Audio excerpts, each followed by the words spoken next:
In our last episode, we introduced the legal concept of disparate impact discrimination and the Trump administration's effort to back away from recognizing it. Today we'll talk about how dealers should respond to this development.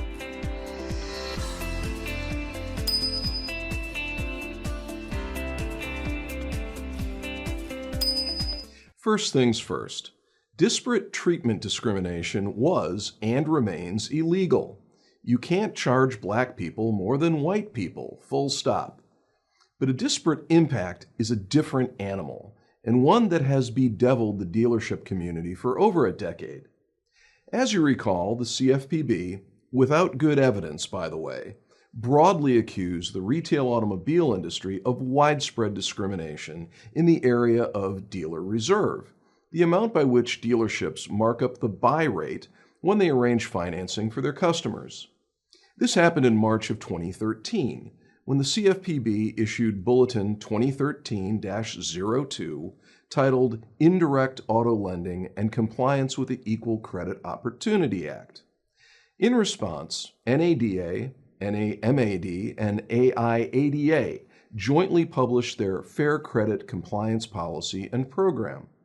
That program encouraged dealers to use a uniform dealer reserve or standard dealer participation rate for all customers and all transactions, except when they didn't, in which case the dealership needed to document the non-discriminatory reason for the variance.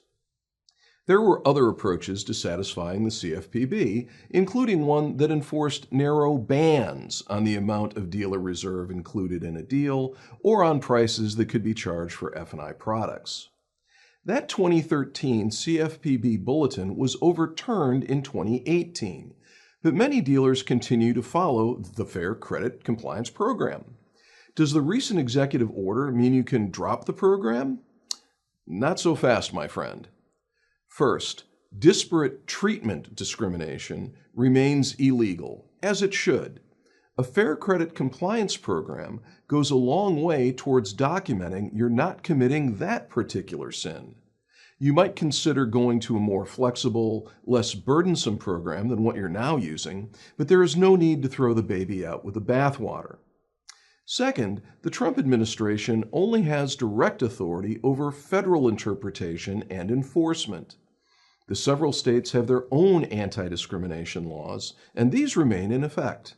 In blue states especially, you can expect enforcement of disparate impact claims to continue, if not increase. And third, individual enforcement remains a threat. We call these consumer lawsuits. The bottom line is this: now is not the time to ignore the threat of actual discrimination or to create the appearance that you are. In fact, it's a good time to reinforce your dealership's commitment to fundamental fairness towards all consumers. Here's a few ideas on how to make that happen. 1.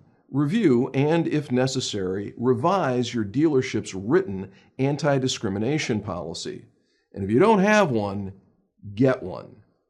2. Review your dealership's anti-discrimination training, both your curriculum and records of who's taken it. Like sexual harassment prevention, this training should be repeated annually. 3. Regularly audit your deals. Pay special attention to the outliers, deals with unusually high dealer reserve or profit on F&I products. If those deals are all minority customers, you may need to take some significant remedial measures. If you need help with any of these steps, contact me. It's what we do. For Drop the Bow Tie, I'm Jim Ganther. Thanks for watching.